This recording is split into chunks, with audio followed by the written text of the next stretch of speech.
Hello everyone, this is Baboy Vlogs. Don't forget to subscribe. Guys, excited akong i-share sa inyo itong power bank na nabili ko online sa Lazada. Kasi maniniwala ba kayo na yung ganito kalaking capacity, 50,000 mAh na, 900 plus lang. Yes, ganun kamura. Super fast charge at digital display na yan. I-share ko sa inyo yung naging drain test na ginawa ko at sasabihin ko din, magiging honest ako sa inyo kung sulit nga ba itong bilhin. Siyempre, i-consider natin yung price, tapos yung quality niya. Although hindi ko pa naman nasasabi kung tatagal ba to, pero based lang sa appearance niya guys, kasi mabigat parang legit naman. At maya maya i-share ko sa inyo yung naging drain test ko, kung nakailang charge ba ako. Punta muna tayo dito sa box para tingnan natin yung specification kung naka-indicate dito. Ang nakalagay dyan, LED digital display, tapos multiple protection, PD charge, super fast charge, dozen power bank. Sa likod may notice: the first time you receive the power bank is a virtual battery.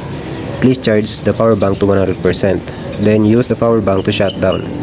Do not charge the power bank in the middle, no matter how many times you use it. Keep the 0% flashing and turn off the power bank. Turn off the power, then charge the power bank to 100%. Use the above tutorial 3 times. At this time, the digital display is the most accurate. Thank you for using our products and wish you a happy life. Kapag na-receive natin to guys, halimbawa bumili ka nito, na-receive mo 80%, i-charge mo muna yan hanggang mag 100%, tapos i-drain mo kung ilang days mo bago ma-drain. Kasi kung halimbawa isang cellphone lang yung gamit mo, syempre matagal mo yan bago malubat talaga, di ba? Basta lubatin mo lang hanggang maging 0%, mag-automatic na malubat, and then i-charge mo yon yung power bank hanggang mag 100%. Tatlong beses mo yan gagawin na ganun, from 100% charge hanggang gamitin mo ng 0%, tapos charge mo ulit, ulitin mo lang yon tatlong beses para after nun makukuha mo yung pinaka-exact na reading ng digital display. I-share ko sa inyo yung appearance niya, tapos yung output ng USB kapag magcha-charge ka. Yan o, 4, di ba? Pwede tayo magsabay-sabay ng charge dito kahit 4 na cellphone pa yung gamitin mo, or kahit hindi cellphone, tablet or any gadgets na support ng 5 volts output, di ba? Yan o. Kung mapapansin nyo guys, itong output to may green. Tested ko na kung bakit may ganito, kasi ito yung naiiba. Ito yung super fast charge. Itong tatlo, mabilis din siya mag-charge guys, pero hindi katulad dito sa output to na talagang kung ano yung cellphone ko, yung charger nun, fast charger, pag ginamit mo to, ang gagamitin mong cable ay ito, yung kasama niya. Support talaga siya ng fast charge. Naka super fast charge siya sa cellphone ko na 5,000 mAh na Oppo. Dalawa yung input niya pag magcha-charge ka, micro and then type C. Tapos ito yung digital display, 63%. Sa likod, yan o, yung capacity niya ay 50,000 mAh. Android input 5 volts 2 ampere. Yung output niya 5 volts 3 ampere, or pwedeng 9 volts 2.5 ampere, 12 volts 1.85 ampere. So hindi ko lang alam kung paano mapalabas yung 12 volts niya, yung 12 volts niya at 9 volts, kasi kapag mag-charge ka, eto ang output niyan talaga pag sinaksak mo to sa cellphone, 5 volts. Yun ang alam ko. So kung 12 volts kasi, mapapalabas natin yung 12 volts, tapos ang nakalagay dito 1.5 ampere, pwede natin ito magamit sa modem. Tapos yung type C output nya 5 volts 3 ampere, 9 volts 2.22 ampere, tapos 12 volts 1.5 ampere. Ngayon i-share ko na sa inyo nakailang charge ba ako sa cellphone ko na 5,000 mAh. Yan o, yung cellphone ko ay 32%, charge ko yan hanggang maging 90%.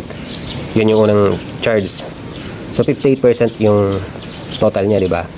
Pangalawang charge naman 40%, tapos 90%. So nakakuha ako ng 50%. Pangatlo, yung cellphone ko 21% hanggang sa naging 100%. Bali 79% yun.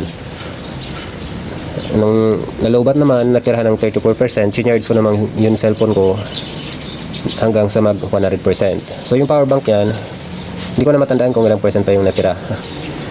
Pero dito sa pang 5, nung 17% yung cellphone ko, sinarge ko naman yan hanggang maging 88%. So nakakuha ako ng 71%, diba? Pag sunod, yung last na charge, nakapag-charge ako ng 50% to 95% sa cellphone ko. Tapos, nalobat na yung power bank. So, kapag tinotal mo yan, nakakuha ako ng 369% yung total niya. So, sa mga power bank kasi guys na test ko na, yung 20,000 mAh, nakakapag-charge doon ng 5,000 mAh na cellphone 3 beses. Pero yung pangatlong beses niya, hindi na yun makakapag full charge ng cellphone. Mga ano na lang, 70%, ganun.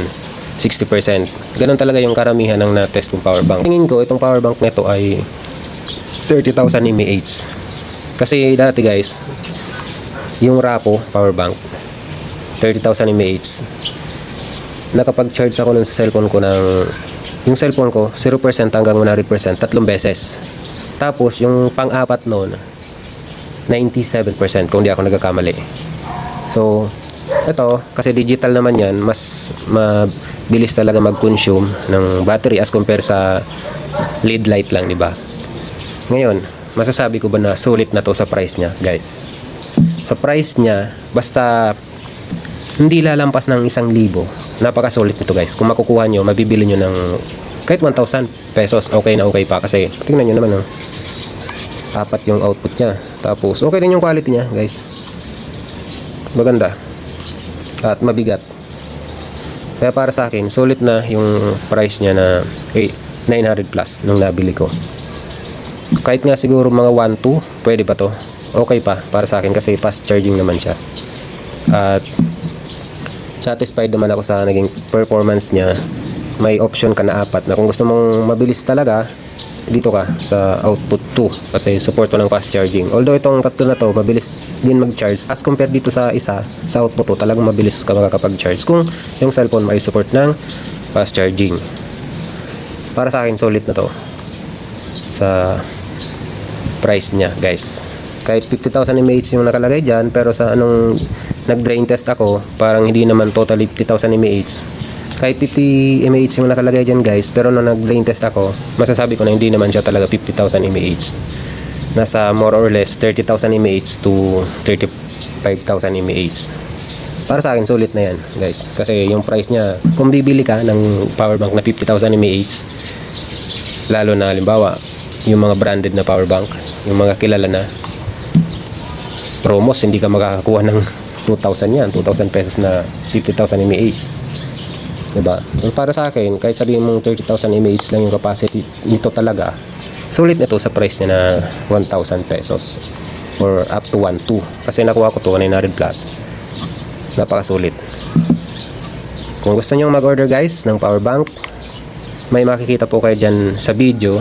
Pwede nyo i-view yung products, tapos i-click nyo na lang, or pwede kayong pumunta sa video description, tapos i-click nyo lang para mapunta kayo sa Shopee man or Lazada. Okay na okay itong power bank na to guys. Kasi yung price niya, kino-consider natin. So yun lang po yung video natin at salamat po sa inyong panonood.